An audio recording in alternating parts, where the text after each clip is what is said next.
gente hoje vai falar sobre a nossa busca pela paz. E eu oro em nome de Jesus, Senhor. Me usa para a Tua glória. Usa aquilo que o Senhor tem depositado em mim, Senhor. Usa as minhas capacidades e as minhas incapacidades, porque foi o Senhor que me fez. E tudo vem de Ti, tudo tem que voltar para Ti. Abra os nossos corações nessa manhã. Que a gente possa realmente ser ministrado pelo Teu Espírito Santo. E que eu seja apenas um veículo para que eu diminua e o Senhor apareça, em nome de Jesus. Muito bom. Então, vamos lá. Ô, gente, esse ano o Carnaval acabou de acontecer faz 2 semanas, né? E eu não vou nem aqui perguntar quem foi para o Carnaval, porque eu não quero colocar ninguém em maus lençóis, né? Porque crente não devia ir para Carnaval. Depois a gente conversa sobre por que crente não devia ir para Carnaval. Mas eu até mandei uma mensagem do Theo Hayashi lá no nosso grupo, e aí até teve gente que me mandou na paralela brincando, não pode? Mas eu falei, não pode. E é curioso, porque o que acontece no Carnaval? Por que as pessoas vão para o Carnaval? Para pensar. Porque elas querem se divertir. Porque elas querem... O Carnaval é quase que uma autorização para as pessoas soltarem a franga, né? O Carnaval é quase que uma autorização para as pessoas fazerem tudo que elas se seguram para fazer o ano inteiro. É ou não é? No Carnaval pode tudo. O Carnaval é muito louco.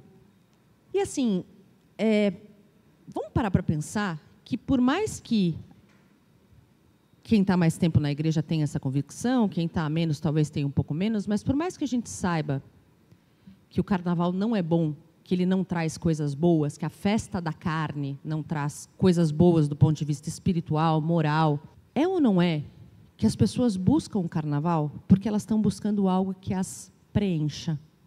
E eu estou usando o Carnaval, na verdade, como um exemplo que foi recente para nós, para a gente parar para pensar, que as pessoas fazem muitas coisas buscando um preenchimento, buscando uma paz, buscando uma validação, buscando uma aceitação. Então, por exemplo, se endividar é horrível, não é? Se endividar é horrível. Mas por que as pessoas se endividam? Porque elas estão buscando uma espécie de um preenchimento.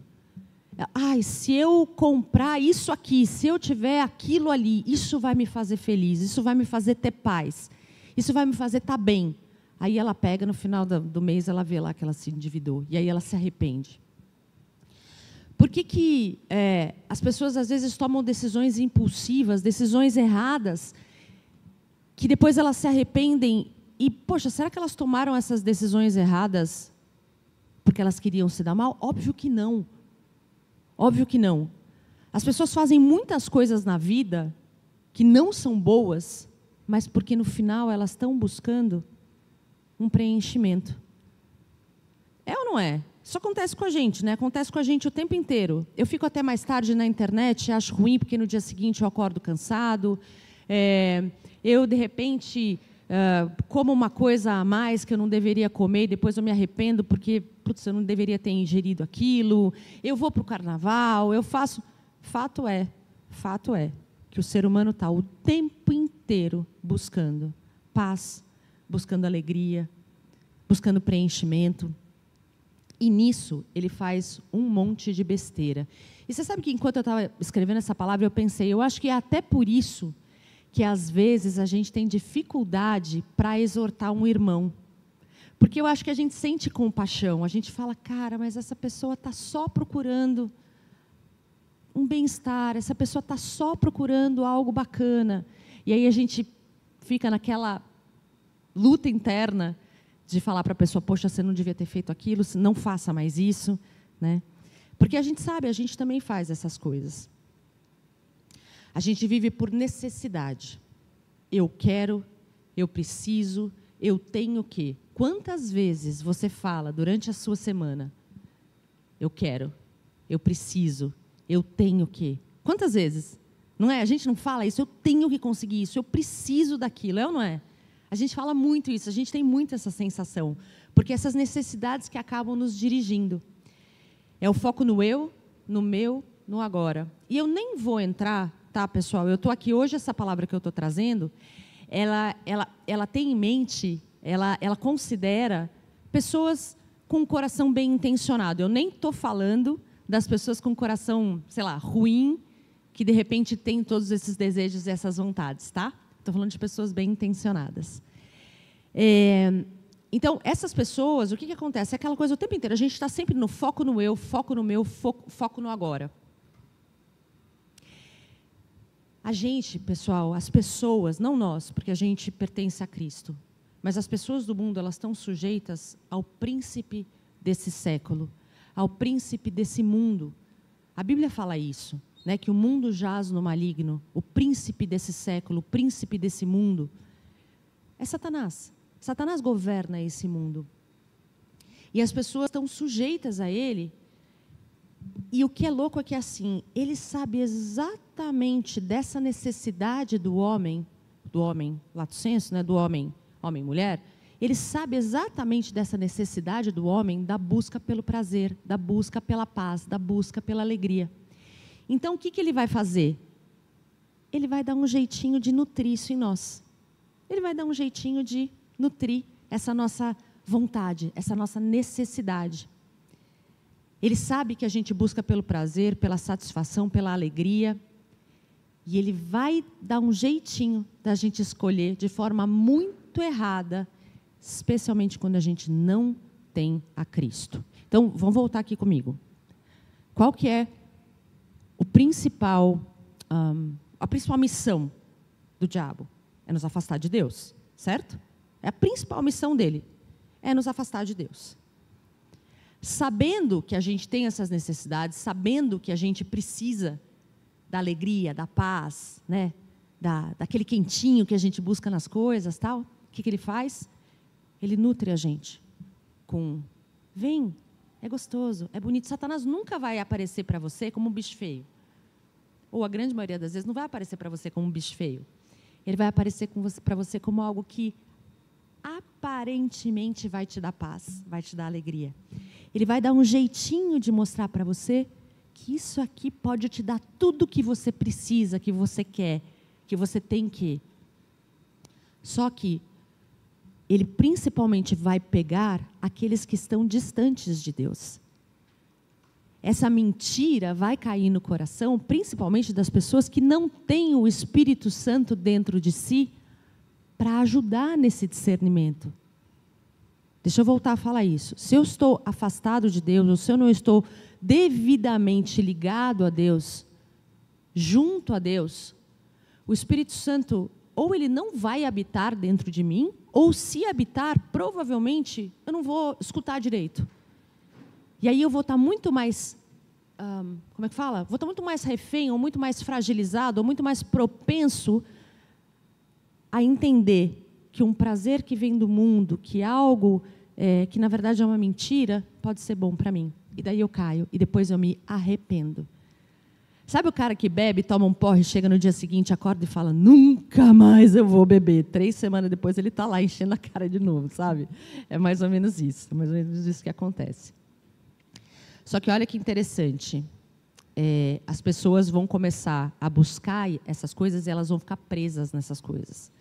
A ciência explica isso, eu não vou entrar nisso hoje. Só que a Bíblia fala que o nosso coração é enganoso.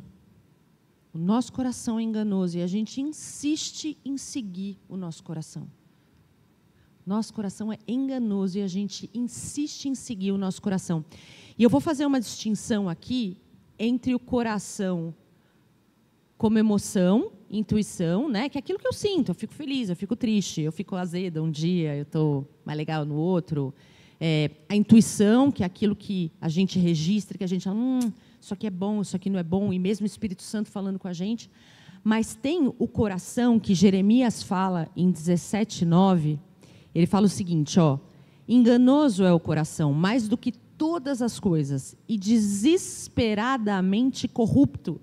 Quem o conhecerá? Gente, é tão forte isso, porque a gente só lembra dessa parte da passagem de Jeremias 17:9, que fala, enganoso é o coração, mais que todas as coisas. Mas olha só essa passagenzinha. E desesperadamente corrupto. Esse coração aqui, que Jeremias fala, é um coração dos desejos da carne. É esse coração que ele está falando aqui, dos desejos da carne. Que é justamente o que eu falei para vocês. Eu preciso disso para ser feliz. E se eu fosse aquilo, se eu chegasse naquele lugar, então eu teria paz. Se eu conseguisse aquela conquista, então eu teria paz. E, gente, estou falando para vocês, mas estou falando para mim. Essa é uma palavra que, inclusive, eu falei muito para Deus. Eu falei, Senhor, me ajuda assim, a conseguir viver isso aqui, avançar nisso aqui. Porque é uma verdade tão maravilhosa, né? E uma coisa é a gente saber, outra coisa é a gente conseguir viver aquilo que a gente sabe. Então, o que eu clamo? Boa, guri! É isso aí, ó. Desesperadamente corrupto. Obrigada, Lê. Isso aí. Olha só que interessante também. Põe para mim, por favor, 2 Coríntios 4:3, Lê. Se o nosso evangelho ainda está encoberto, é para os que se perdem que está encoberto. Então, aqui a gente está falando, se eu estou distante de Cristo, se eu não consigo ter o Espírito Santo nutrido e livre na minha vida, eu não consigo perceber as ciladas do mundo que me levam ao prazer, à paz, à alegria, que são mentirosos, né? E aqui nesse versículo falando, se o nosso evangelho ainda está encoberto, é para os que se perdem, ou seja, os que se perdem não compreendem e não conseguem viver esse evangelho. E agora no 4, aqui principalmente, nos quais o Deus deste século, o que eu falei? O príncipe do mundo, lembra que eu falei que o príncipe do mundo cega? Que o príncipe desse século traz coisas para nos desviar? Olha só, nos quais, ou seja, os que se perdem, né? O Deus desse século cegou o entendimento dos incrédulos. Então, aquele que é o nosso inimigo, que é aquele que, por conta da queda original, admenestra o mundo, esse cara, ele cega o entendimento dos incrédulos, daqueles que estão distantes de Cristo, para que não lhes resplandeça a luz do evangelho da glória de Cristo, o qual é a imagem de Deus. Pessoal, é simples assim. Se eu não estou conseguindo me nutrir, se eu não estou conseguindo estar próximo de Deus, de Cristo, deixar com que o Espírito Santo flua na minha vida, Satanás vai me cegar. Não sou eu que estou falando, é a Bíblia. Assim, Satanás vai me cegar. Eu vou achar que tem coisas que não são normais, que são normais. Eu vou buscar o prazer nas coisas que não trazem um prazer eterno. Eu vou buscar alegria nas coisas que no dia seguinte eu me arrependo. De novo, quanto filho do carnaval, né? Quanto filho do carnaval. Nossa, se eu tivesse não tomado aquela terceira cerveja, né? Então, é muito importante a gente pensar nisso. O Deus desse século nos afasta de um plano perfeito e nós, a igreja Deus primeiro, todas as igrejas, a gente precisa ajustar isso. É bonito porque quando a gente olha aí, a gente sempre fala daquela passagem de Mateus 6:33. Jesus, né, então não é nenhum dos apóstolos, é Jesus que está falando aqui sobre o quanto a gente vive ansioso pelas coisas da vida. E ele fala assim, cara, vocês estão muito ansiosos pelo que vocês vão vestir, pelo que vocês vão comer. Calma, presta atenção nas aves, que elas recebem o alimento delas. Presta atenção nos lírios do campo. Olha como eles são lindos. Nem Salomão, né, na sua grandiosidade, se vestia de forma tão divina quanto os lírios. E é interessante porque ele não está, nessa passagem, ele não está nem falando de escassez, ele está falando de abundância. Ele vira e fala que os lírios, né, que são vestidos por ele, são muito mais bem vestidos, ou melhor vestidos, sei lá como é que se fala isso, do que Salomão, que foi o homem mais sábio que já viveu sobre a terra, se vestia. Então ele está falando de abundância, ele não está falando nem de escassez. Mas ele está falando especificamente sobre comer e beber, ou seja, ele está falando de necessidades que são básicas, necessidades que são fundamentais para o ser humano. E ele fala para a gente, aqui no versículo 33. Coloca o 33 para mim, por favor, Lezinho. Aqui, ó. Buscai em primeiro lugar o seu reino e a sua justiça. E todas essas coisas vos serão acrescentadas. Então, o que ele está dizendo? O que a gente está dizendo um pouquinho antes. Se eu estou buscando felicidade, paz, alegria no mundo, mas o mundo, ele jaz no maligno, e Satanás cega o entendimento dos incrédulos, Jesus está aqui mostrando: buscai primeiro o reino de Deus e a sua justiça, e aquilo que te traz ansiedade, aquilo que te traz preocupação, vai ser acrescentado. Faz sentido, pessoal? Vocês estão comigo? Amém. Amém. Se quiserem que eu repita, eu repito. Quando a gente vai em João 15, e eu tenho aqui um raminho desenhado aqui nas minhas costas, que ele está justamente ali, João 15, 5. Quando a gente vai ali em João 15, 5, Jesus nos diz que Ele é a videira, Ele é a seiva. Olha lá, eu sou a videira, vós os ramos. Quem é que tem vida mesmo? A gente fala muito isso, é a videira ou são os ramos? Quem é que dá vida? A videira. A seiva corre na videira. Então ele fala, eu sou a videira, vocês são os ramos. Quem permanece em mim e eu nele, esse dá muito fruto, porque sem mim nada podeis fazer. É isso que está tatuado aqui no meu ombro. Jesus falou, buscai primeiro o reino de Deus e a sua justiça, e essas coisas vos serão acrescentadas. E aqui ele está falando, eu sou a videira e vocês são os ramos. Quem permanece em mim e eu nele, esse dá muito fruto, porque sem mim nada podeis fazer. Essa palavra fruto, no original, é karpos. Karpos. Sabe que fruto é esse? Sabe que fruto aqui, ó? Quem permanece em mim e eu nele, esse dá muito fruto. Só que esse fruto, vamos olhar lá em Gálatas 5:22, por favor. Esse fruto é o mesmo desse aqui, ó. Lembra que eu estou falando para vocês desde o início que a gente está buscando constantemente paz, alegria, felicidade, né? Preenchimento, e a gente está buscando no mundo, e Satanás nos engana. E aí Jesus fala para a gente, eu sou a videira, vocês são os ramos, vocês só podem dar fruto se estiverem conectados em mim. E aí esse fruto é esse fruto aqui, ó, karpos. O fruto do Espírito é amor, alegria, paz, longanimidade ou paciência. Gente, eu sou tão impaciente, eu queria ser tão mais paciente. Não é, né? Eu queria ser tão mais paciente. Benignidade, uma pessoa benigna. Uma pessoa bondosa, como a Fabi estava falando aqui. Uma pessoa fiel. Fidelidade. Passa para mim, por favor, Lê. Pode, por favor. Mansidão. Quem não quer ser manso, amigo? Quem não quer ser manso? Quem não quer ser manso? Quanta besteira a gente faz porque a gente fica bravo demais. É ou não é? Tem gente que está rindo me olhando, tá? Eu não quero apontar dedos, mas tem gente rindo me olhando. Domínio próprio. Eu preciso de domínio próprio loucamente, pessoal. Principalmente quando o problema é um bolo de chocolate. Preciso loucamente de domínio próprio. Contra essas coisas não há lei. Então, assim, bora lá. A gente está procurando no mundo que é caído, no mundo que jaz no maligno, num cara que quer que a gente se afaste de Deus, num cara que vai ficar enganando a gente o tempo inteiro, que fica colocando, sabe, aqui você vai se dar bem, aqui vai ser legal, aqui você vai ter paz, aqui você vai ter alegria. A gente está confiando nisso, quando Jesus está dizendo para a gente, deixa eu te explicar, liga em mim, busca o reino de Deus e a sua justiça. Porque você não vai mais ter motivo de ansiedade, e tem mais.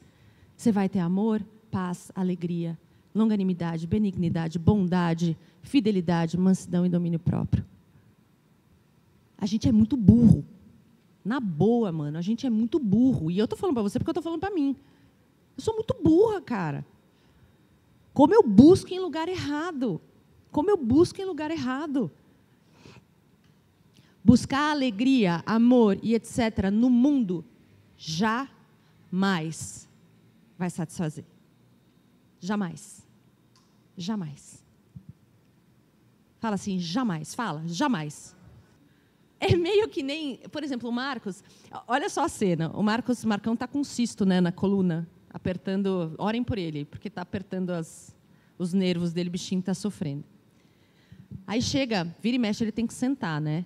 Porque ele está com uma necessidade. E aí ele tem que sentar. Cara, buscar atender essas nossas necessidades no mundo é a mesma coisa que a hora que o Marcos diz para mim que ele quer sentar, eu dei para ele um banco quebrado. Vamos imaginar, Fê? Ele não me peça mais um banco. Se eu der um banco quebrado para ele, não vai adiantar. Vai ter cara de que vai ajudá-lo, mas não vai ajudar. Ele vai cair, vai se machucar. Tem uma outra analogia que eu acho bem legal da gente pensar, que é o seguinte: imagina que você está morrendo de sede. Você está morrendo de sede.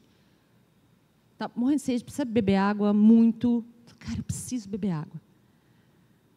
Adianta você beber em poço contaminado?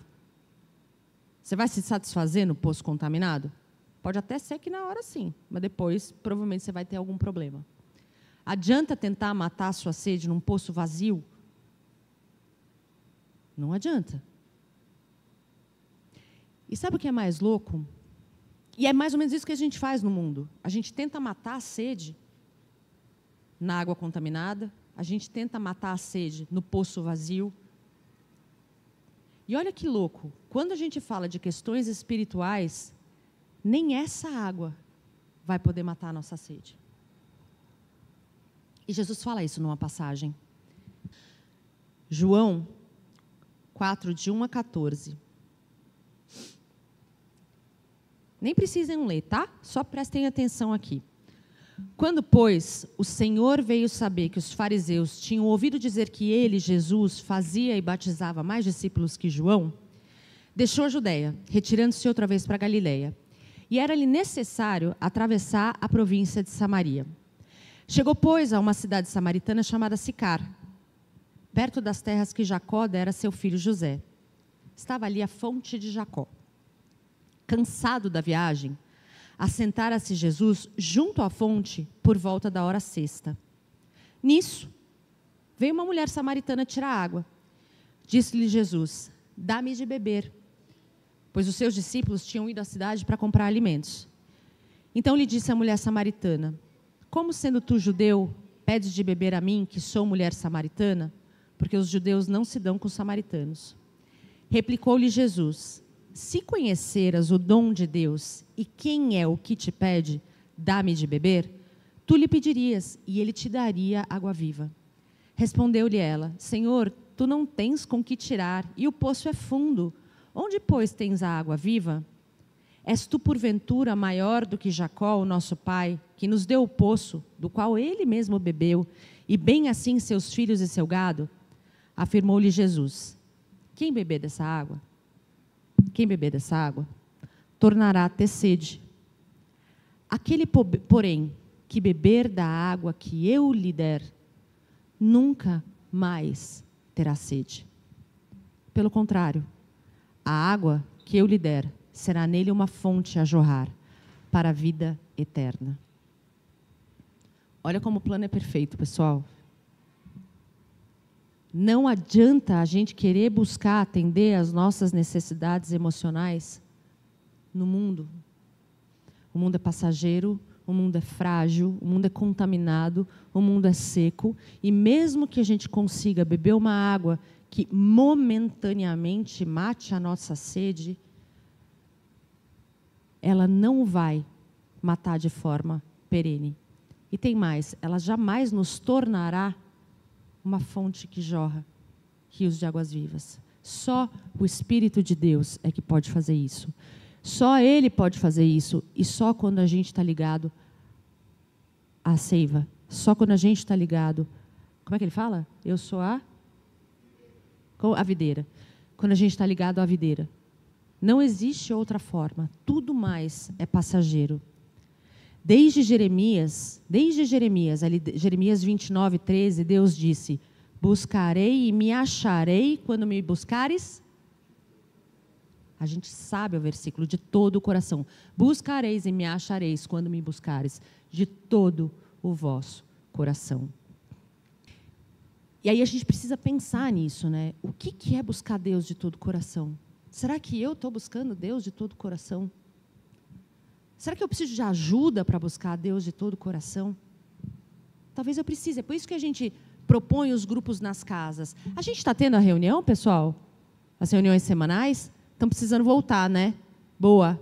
Estão precisando voltar. A gente tem uma visão, pessoal, de ter grupos nas casas justamente para que a gente possa estar cada vez mais próximo das pessoas para ter ajuda para andar nessa verdade. Ainda na linha do que eu acabei de falar, quando Jesus fala para a samaritana que se ela beber da água que ele tem para oferecer, ela nunca mais vai ter sede e de dentro dela vão fluir esses rios de águas vivas aí. 1 Coríntios 15, 45 fala assim: pois assim está escrito, o primeiro homem, Adão, é feito alma vivente. O último Adão, porém, é espírito vivificante. Para alguns que talvez nunca tenham escutado isso, Adão, né, realizou ali o que a gente chama de pecado original, ele com Eva, Jesus também é chamado do segundo Adão, para restaurar aquele plano original. E justamente aqui em 1 Coríntios fala, o primeiro homem, Adão, foi feito alma vivente, foi quando foi soprado o espírito de vida nele, ele passou a ser um homem que governaria ali sobre a terra, né? E o último homem, porém, que é Jesus, é espírito vivificante. Só ele pode nos vivificar, só ele pode nos dar essa vida. Agora, presta atenção nisso que eu vou falar para vocês, isso aqui é bem importante, olha só. A gente é corpo, alma e espírito, certo? Todo mundo comigo? Corpo, alma e espírito, beleza? Somos espírito, habitamos num corpo e temos uma alma.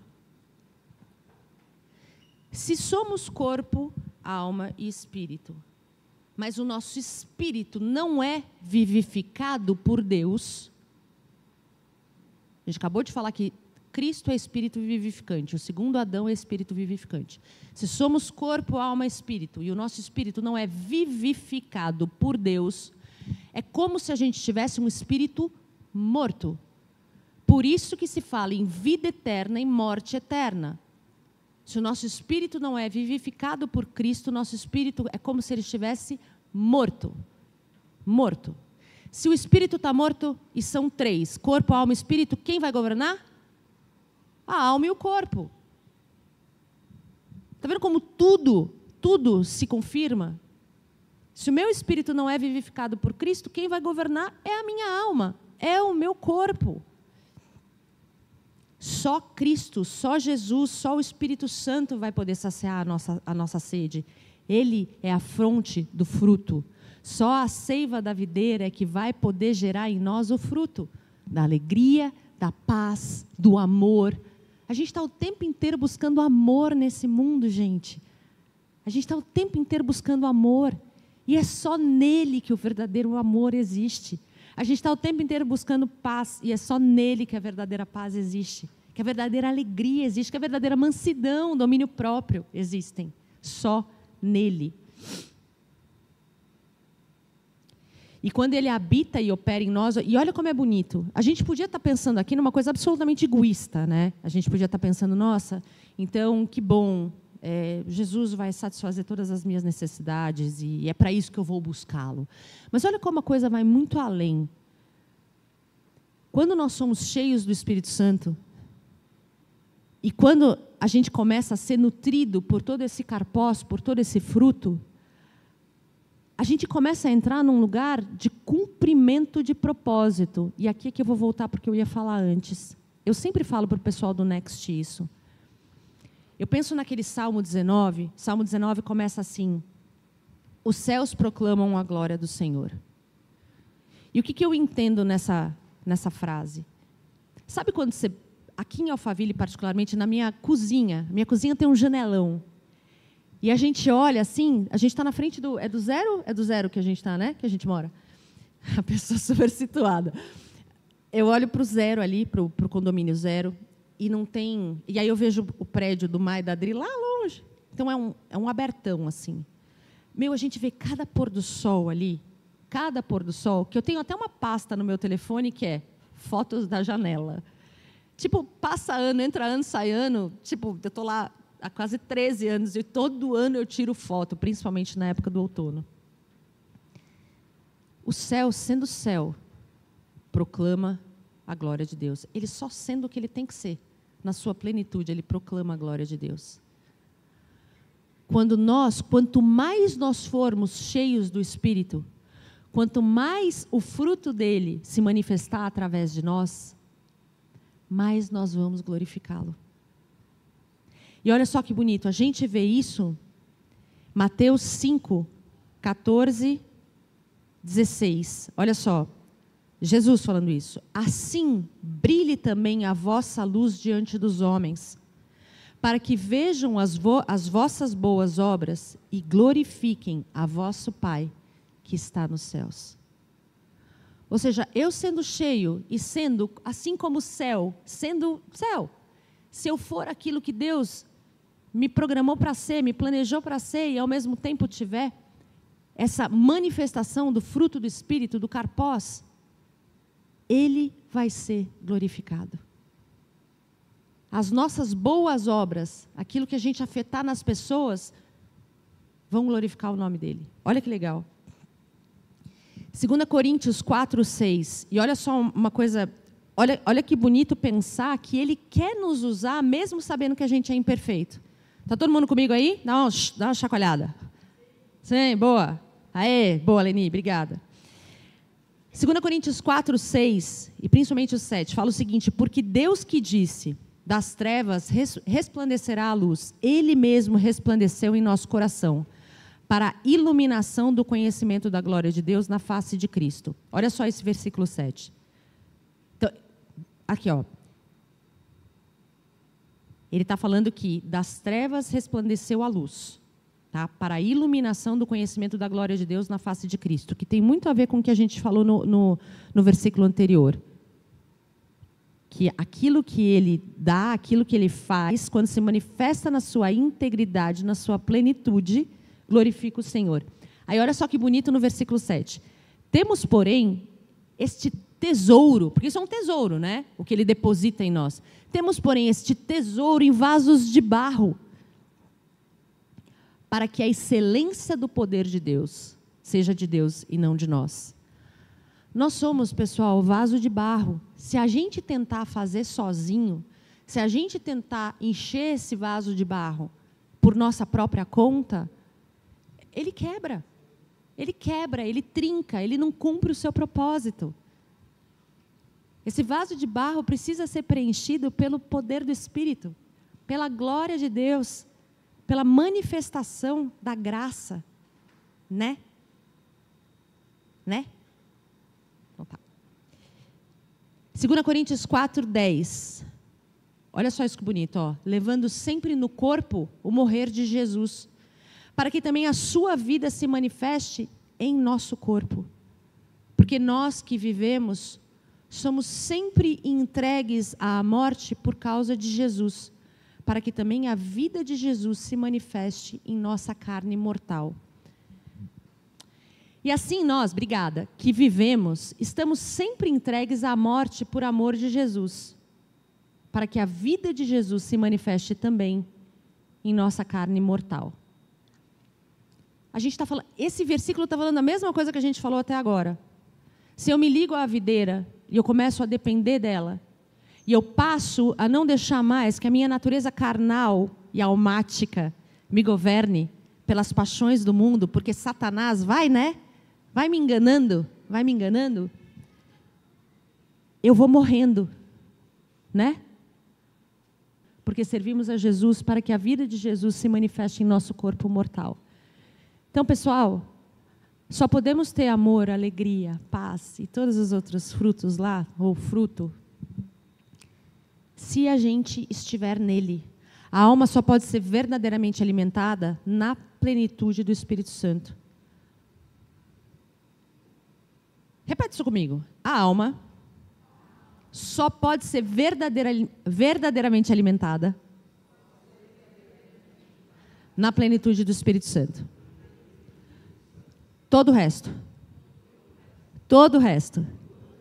é mentira, passageiro e enganoso.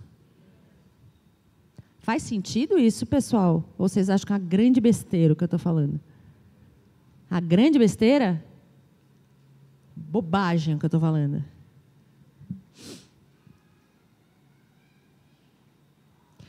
Para a gente arrumar para um final. Nossa, hoje vai acabar rápido. O título de hoje, paz.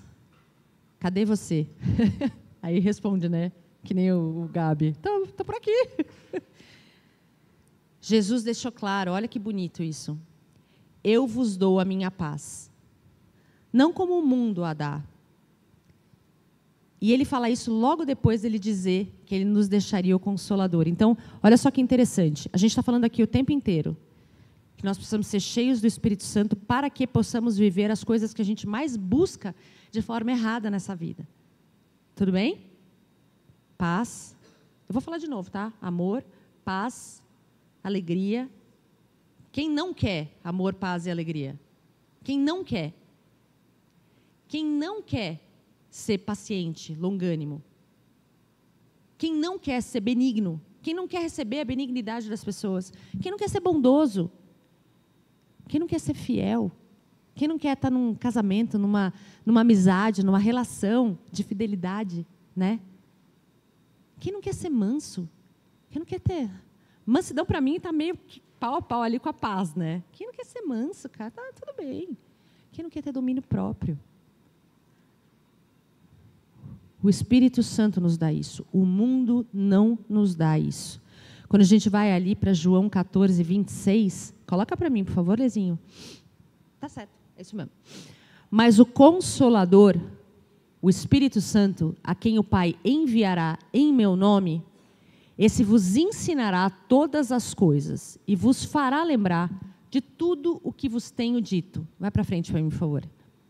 Deixo-vos a paz. A minha paz vos dou.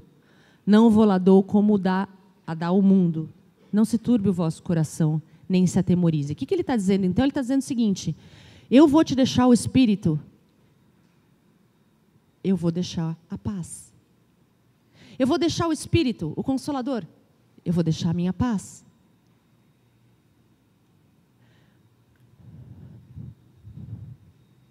Uma pergunta muito séria para vocês que são ratos de igreja e que já andaram em igrejas, outras igrejas. É ou não é? Que o entendimento de quem o Espírito Santo é e do que ele se propõe a fazer em nós e através de nós, é ou não é? Que isso está muito confuso. Está muito confuso. As pessoas falam que o Espírito Santo está presente quando a gente tem gritaria. As pessoas falam que o Espírito Santo só está presente quando alguém tem uma visão. Quando alguém dá uma profecia ou uma profetada, não sei. Gente, o poder do Espírito Santo vai se manifestar do jeito que ele bem entender. Né? O poder, os dons, as maravilhas. Mas quando Jesus falou que ele daria o Espírito Santo, a primeira coisa que ele falou foi sobre testemunhar a respeito dele e sobre deixar a paz dele. Olha a bagunça. Olha como foi invertido a ordem das coisas. Eu, inclusive, gostaria de recomendar a todos, eu tenho falado isso para o Marcos, nós, mulheres, ao longo desse último ano e 3... Na verdade, vai ser quase 1 ano e meio. A gente tem lido juntas e falado sobre o livro O Poder do Espírito Santo, do Billy Graham. E assim, é um livro simples, é um livro fácil. E ele traz de uma maneira muito didática, muito coerente, quem é o Espírito Santo. Eu recomendo que quem puder ler, leia. Para fins didáticos, para sair um pouco dessa confusão maluca que a gente tem vivido no mundo gospel. E agora eu queria fazer uma proposta para vocês. Eu queria que vocês conversassem um pouco com quem está do teu lado, assim, que vocês sentem dupla mesmo, se você puder. Converse um pouco com quem está do teu lado e quem estiver pela internet também. Conversa, se você tiver alguém do teu lado, conversa com essa pessoa, se não, para refletir. Eu quero que vocês conversem o seguinte, eu vou dar 5 minutos, tá? O que fica da mensagem de hoje, assim, o que fica de mensagem central da palavra de hoje para você? E o que você vai fazer com isso? Então, conversem sobre isso. E pelo que você quer orar a partir dessa palavra. E aí, terminando esses 5 minutinhos, a gente vai orar, tá bom? Pronto? Deu para conversar um pouquinho? Então vamos orar, né? Pai querido, a gente te louva, Senhor, por mais esse dia em que a gente pôde buscar a Tua face. Obrigada pelas Tuas maravilhas, Senhor, que a gente possa viver essa palavra, que o Senhor nos transforme verdadeiramente, que a gente passe a desejar cada dia mais estar enxertado nessa videira, completamente. Ajuda-nos, Pai. Poda-nos para que a gente possa dar mais fruto. Ajuda-nos, Senhor. Ajuda-nos, porque na nossa fraqueza, o natural é que a gente saia correndo para aquilo que o mundo nos oferece. Mas isso nunca, nunca, nunca, nunca vai nos preencher, porque só o Teu amor, só a Tua seiva é que pode. Obrigada, Senhor, por quem o Senhor é. Obrigada pelas Tuas maravilhas, Pai. Nós possamos testemunhar do nosso amadurecimento em Ti. E que Teu nome seja glorificado por meio de tudo isso. Toda honra, toda glória, todo louvor sejam dados ao Teu nome. Amém.